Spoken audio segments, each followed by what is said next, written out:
So it's my pleasure to introduce Apollina de Bocros Schofield, affectionately known as Polly.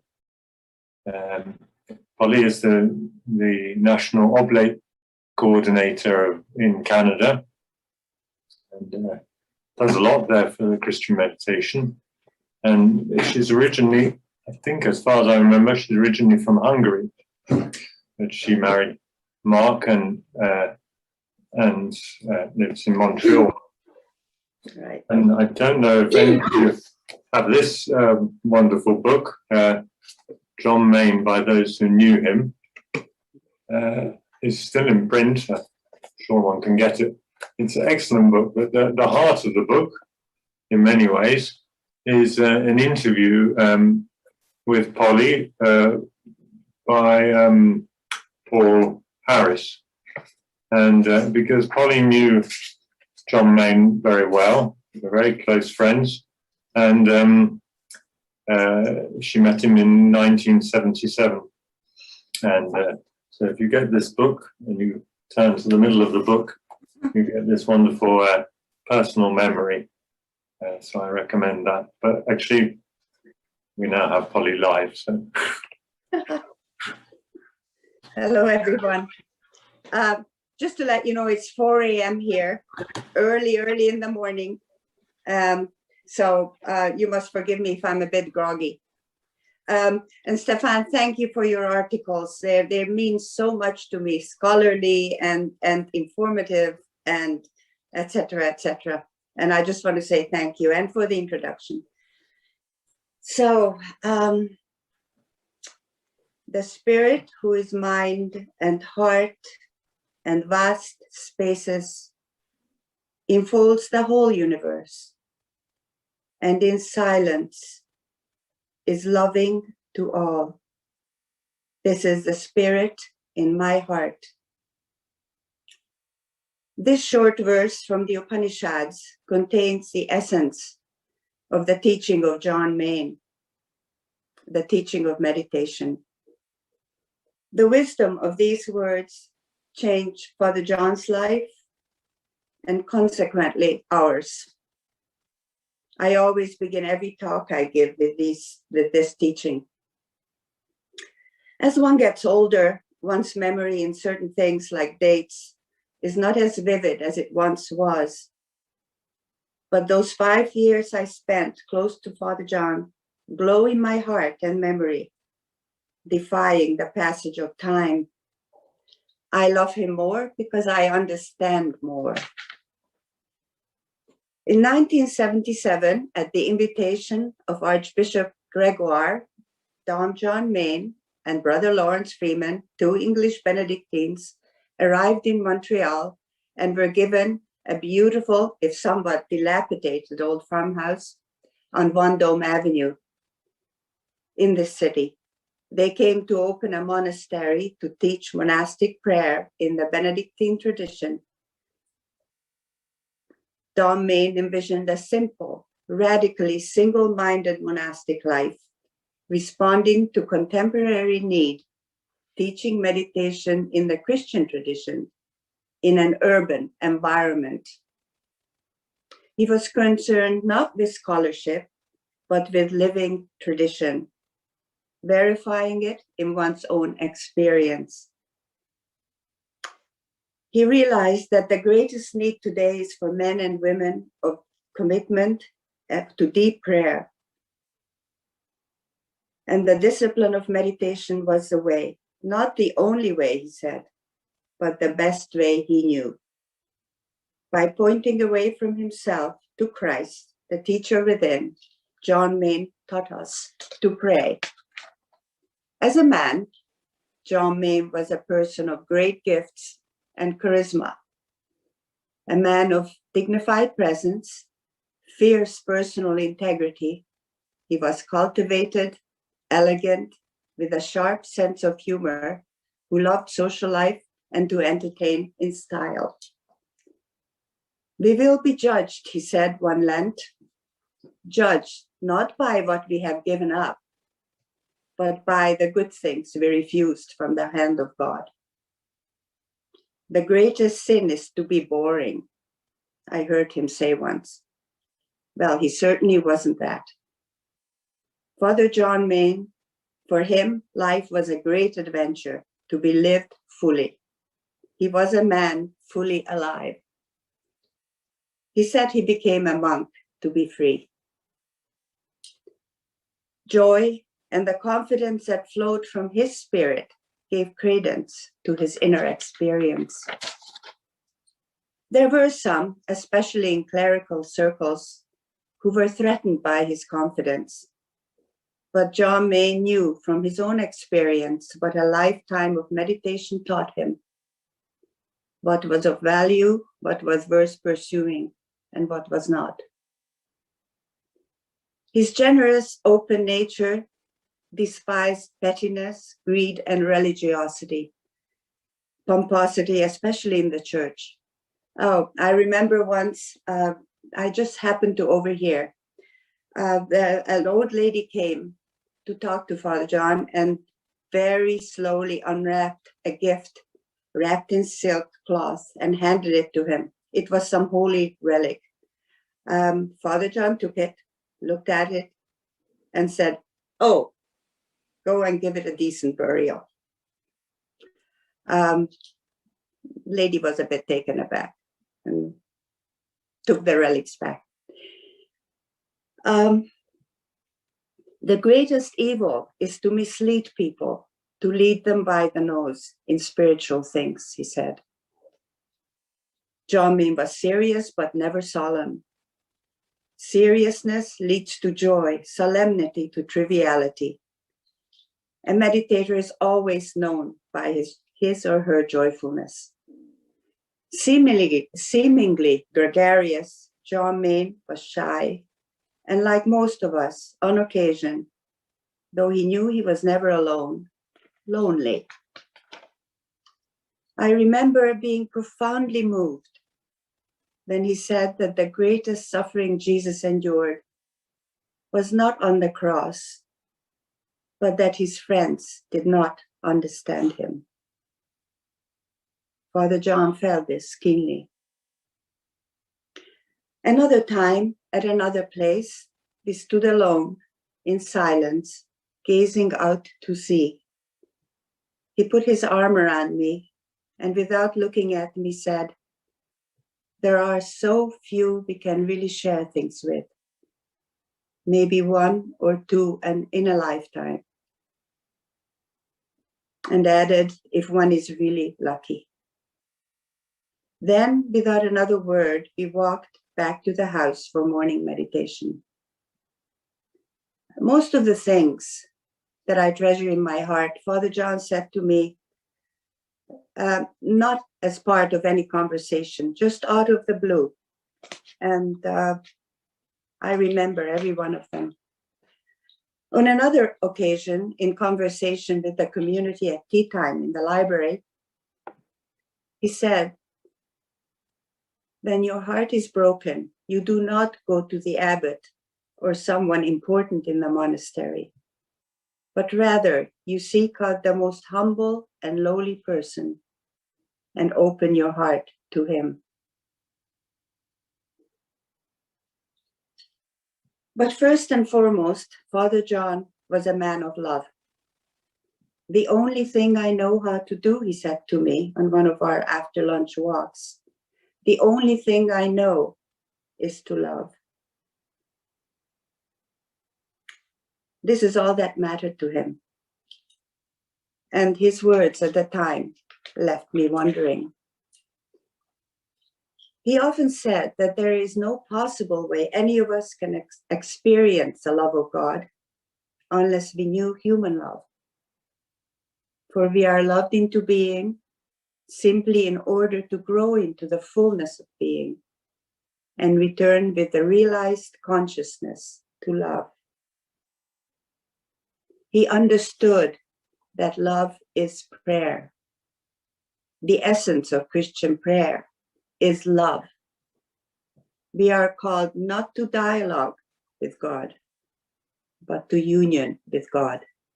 Not to dialogue with God, but to union with God. for the goal of all life is communion. This happens in silence, because silence is a supreme medium of the Spirit's self-communication. The Spirit of Him who raised Christ from the dead dwells in your heart and mine. We know it, though it is beyond knowledge. So how can one not be intoxicated with joy and gratitude for the absolute gift? And the absolute gift requires absolute response. Dom Main dealt in absolutes. God, he said, cannot give himself partially. It is always the all. For Father John, the answer to life was always yes. He did not compromise. No one can meditate for you, he said. No one can die for you. Father John told us that it is not so much the historical Jesus, but the transformed, risen Christ, in whose ongoing prayer we are caught up in, who should be our focus. The risen Christ, whose Spirit dwells in our hearts. This is the birthright of all of us. Christ came for the lame, the halt, and the blind, and we're it, he was fond of saying. After lunch, it was customary in the priory for the community to wash up. And this particular Saturday, it was Father John's turn and Bishop Hill. Bishop Henry Hill was a retired Anglican bishop who stayed for many months in the priory, and he was much loved. So there they were, standing by the sink.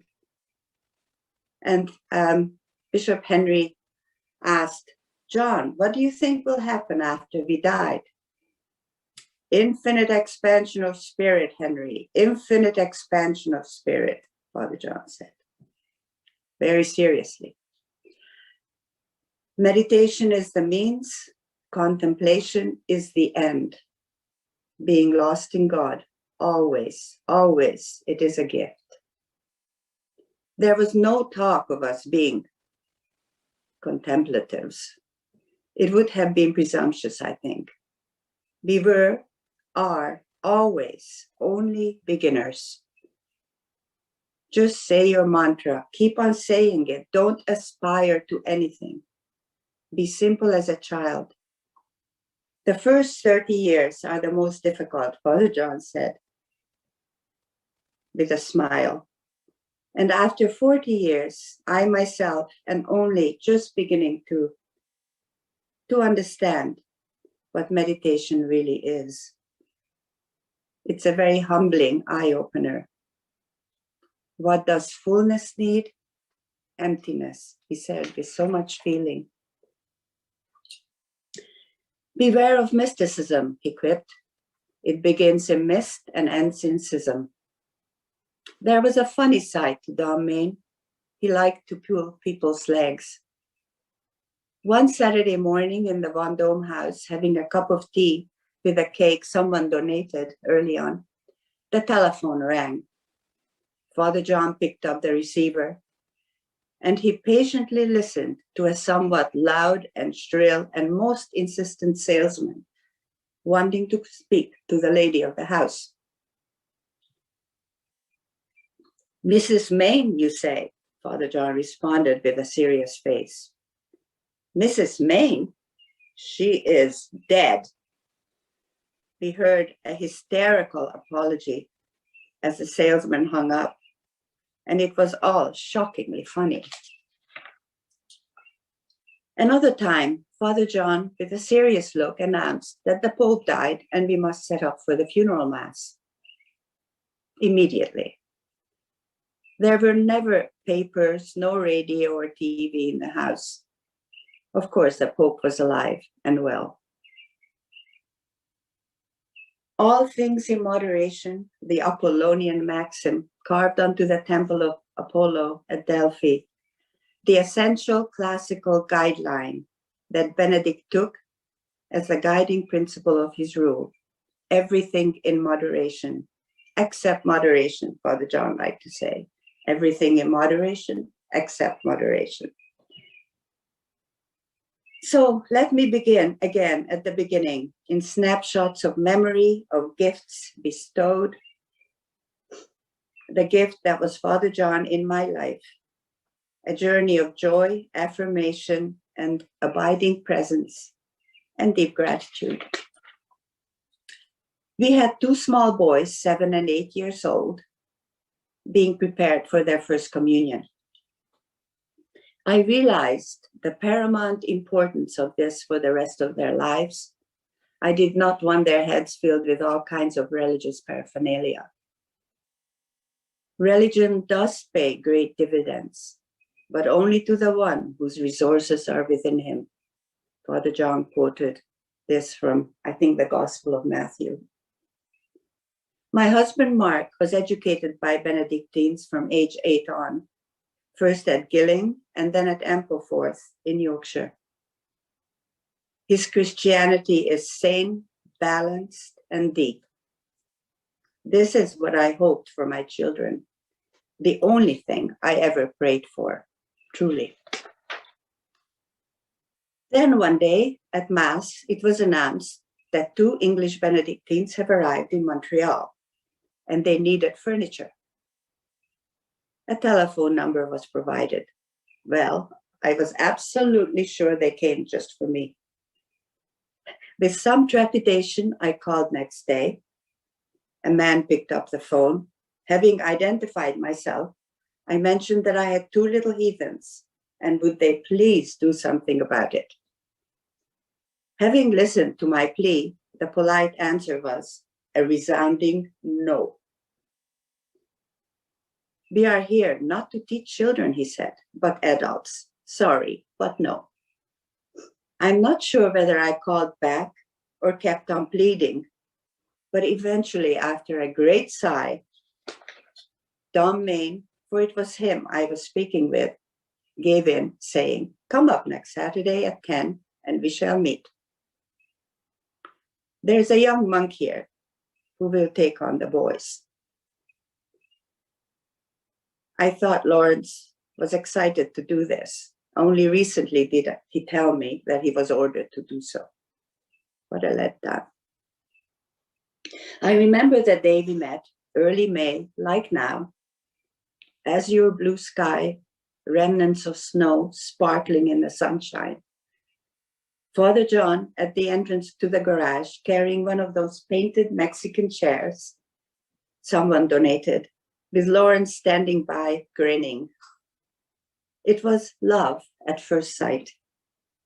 Julian and Dominic learned to meditate with Lawrence as their mentor, developing a lifelong bond of very deep affection. After many Saturdays, cousins came, then friends, friends of friends, girls, boys, and Brother Lawrence, all meditating. They formed the nucleus of the children's group, now all over the world, thanks to Father Lawrence. If there's any good, something I did, albeit in spite of myself, to make this world a better place, this would be it. Many years later, in the Pine Avenue house, passing me in the hall, without slowing down, without looking at me even, Father John, under his breath, so that I could hear, said, I still don't know what made me do it. I still don't know what made me do it. But we both knew. Father John said that Julian and Dominic reminded him of the very first Benedictine Oblates, the 2 little boys, Maurus and Placidus, who were brought to St. Benedict by their parents to educate. Father John said that should he become Pope, he will give Julian and Dominic the red hat and make me the archivist of the Vatican Library. Adrian, our youngest child, born a month later, was baptized by Father John.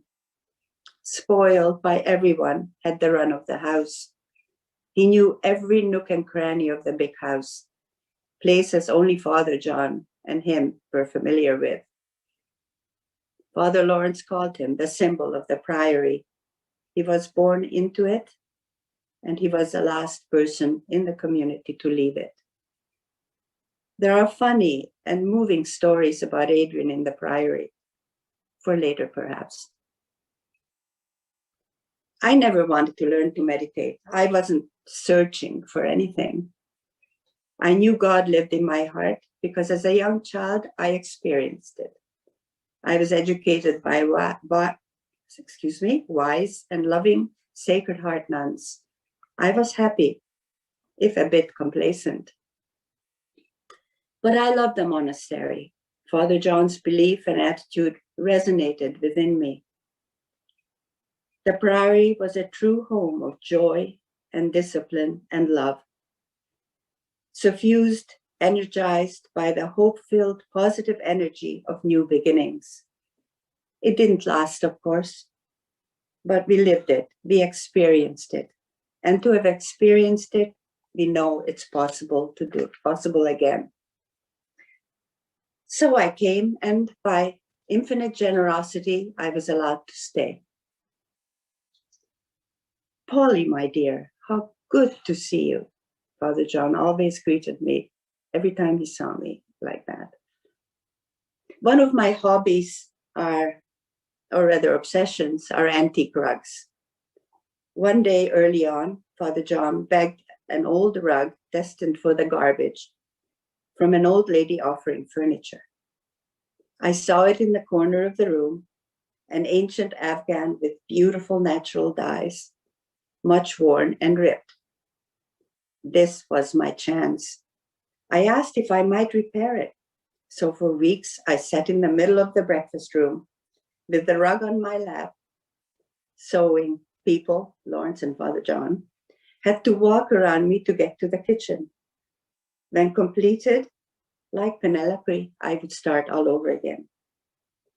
I'm sure Father John was aware of it, but made no sign to stop me. Father Lawrence gave me that rug after Father John's death. From then on, every Saturday I spent at the monastery polishing floors, waxing, researching the Renaissance furniture, and doing calligraphy. An antique French escritoire was provided for me as a desk. I was invited for lunch and afterwards a walk on the mountain with Lawrence and occasionally with Father John. The rule of the house was rigorously observed. Good order reigned. The order was built around meditation and focused on silence. The door was open for prayer times and everyone was welcomed as Christ. The time of meditation was never compromised, not postponed or shortened. It always came first. This was God's time. At one time, Yehudi Menuhin and Pierre Trudeau, Oblates, and all kinds of people were invited to tea, very elegant tea. We had music, we had chats, but meditation time came at 5 o'clock in the afternoon. And 10 minutes before, Father John stood up, thanked everybody for being there and for coming, invited them to come and meditate. And if they did not want to come to meditate, he said, be nice to see you next time. Goodbye. So meditation was not compromised, postponed, not even for Yehudi Menuhin or for Pierre Trudeau. At another time, at noon, there was a sister who came to visit, Sister Camille, and Sister Camille made lunch. I think it was bourguignon, and we were meditating, and the room was filled with smoke. The beef was burning. No one got up. No one got up. We ate bread and cheese for lunch. At another time, Father John got tickets to Romeo and Juliet, the ballet, and invited me. So sitting next to him, it was absolutely wonderful. He offered to get me a drink and all of these things. But before it was over, we had to get up and leave, because otherwise we would have been late for meditation. Father John said to meditate for less than 20 minutes. To meditate for less than 20 minutes is frivolous, and longer than 30 minutes is self-indulgent. Anyone who was in the house was required to come to meditate. There was no one on the telephone, no one at the door. One day, I was returning a book, and it was midday. Somehow, I found myself alone with Father John. I was very shy in those days and would have really preferred to run. But we went into the meditation room, recited the midday office from side to side, as was the custom, and then meditated together.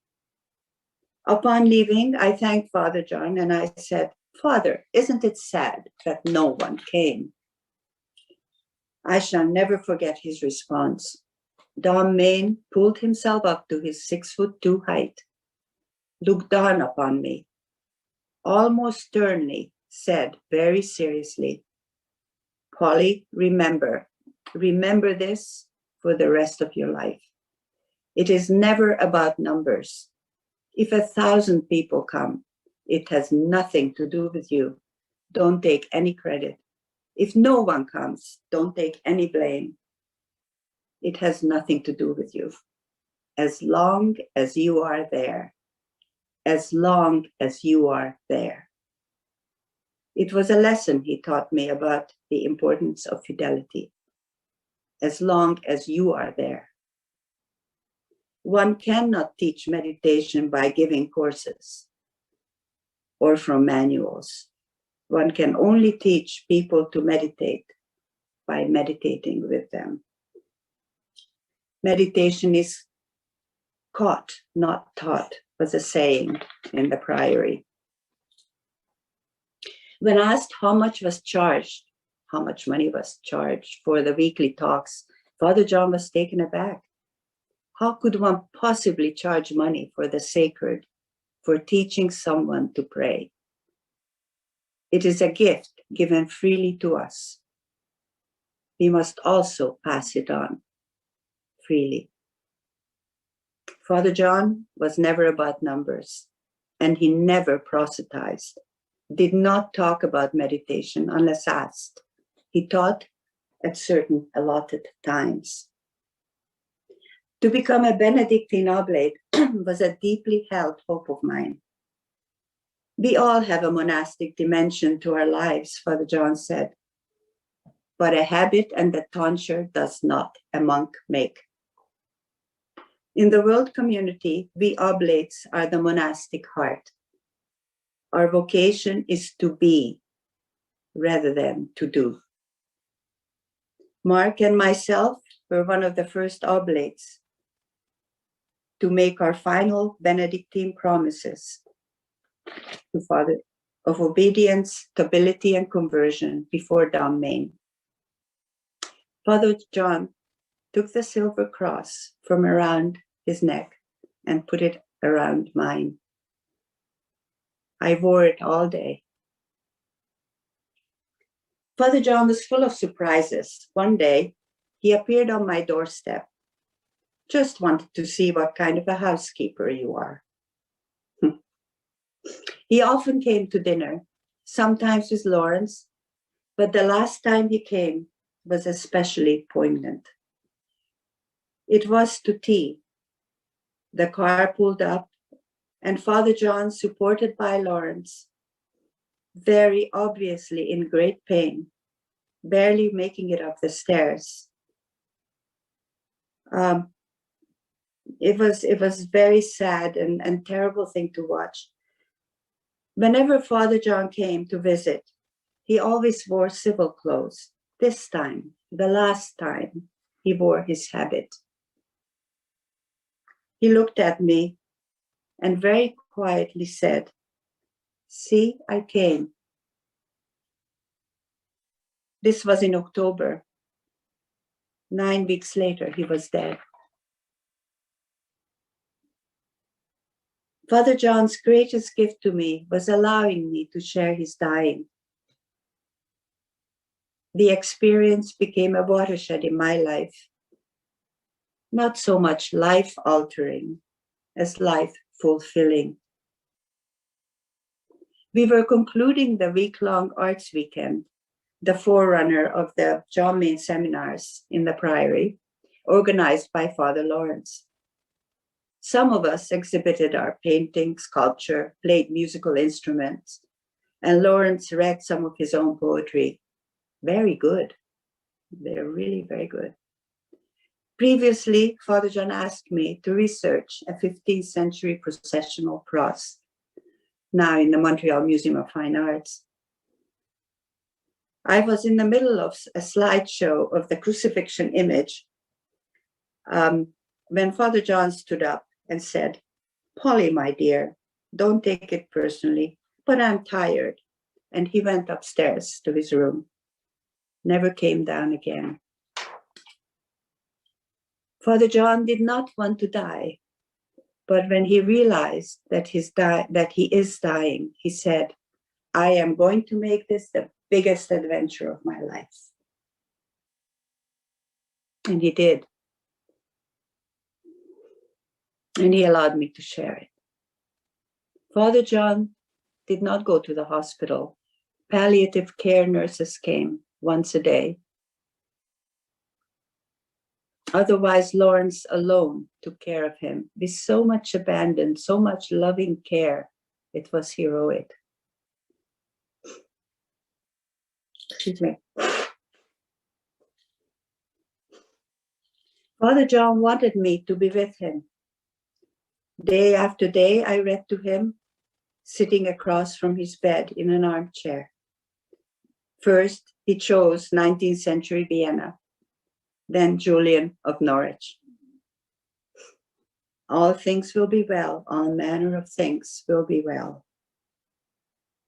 I remember at one point, for the life of me, I could not pronounce the word ignominious. My tongue kept on tripping over it. Father John, propping himself up on his pillow, "Polly, listen," he said.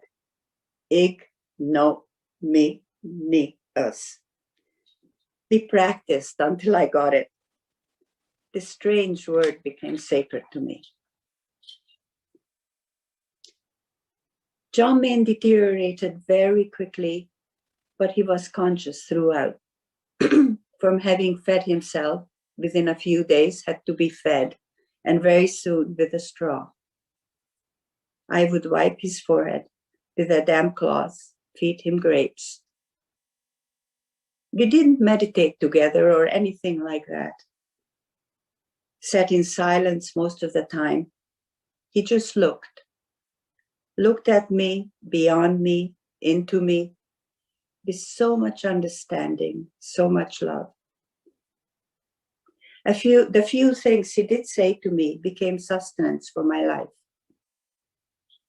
One day I could not make it to the monastery, but the next day I was greeted with, "Where were you? What took you so long? I am lost without you." Dom John Main died December the 30th. I was home at the time. I don't remember much of what happened the next few days. Ceremonies, high mass, where my family presented the gifts, etc. Soon after, the community in the house, Oblates, Bishop Cawley, went in a funeral cortege down to Mount Savior Monastery, the abbey in Elmira, New York, where Father John is buried.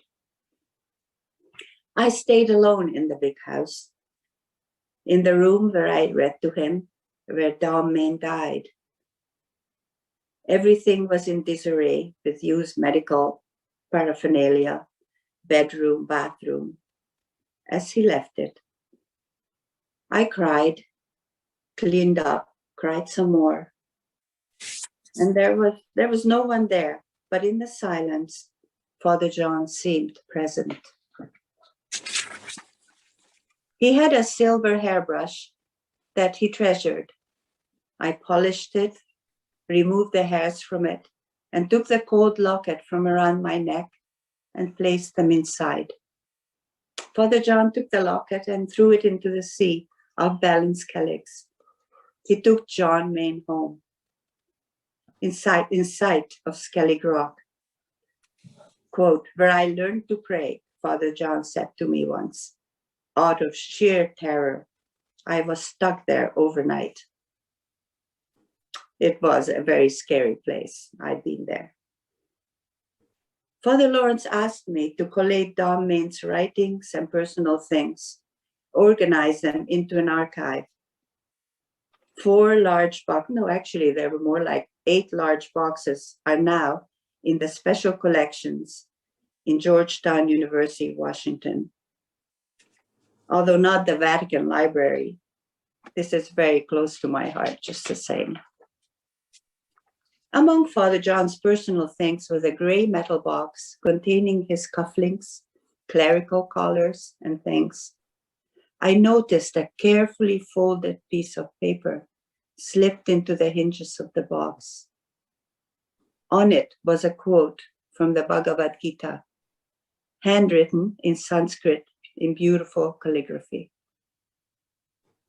God dwells in the heart of all beings, Arjuna.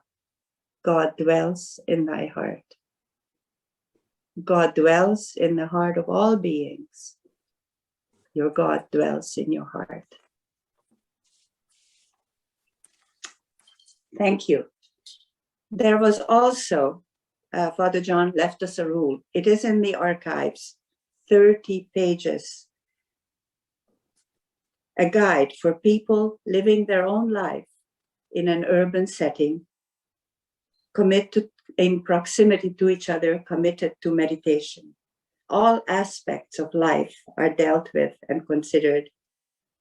It is infused by Father John's wisdom and common sense and a sense of moderation. It is annotated with the rule of Saint Benedict and with the New Testament. It is available to the public in the archives from Georgetown. Thank you for listening.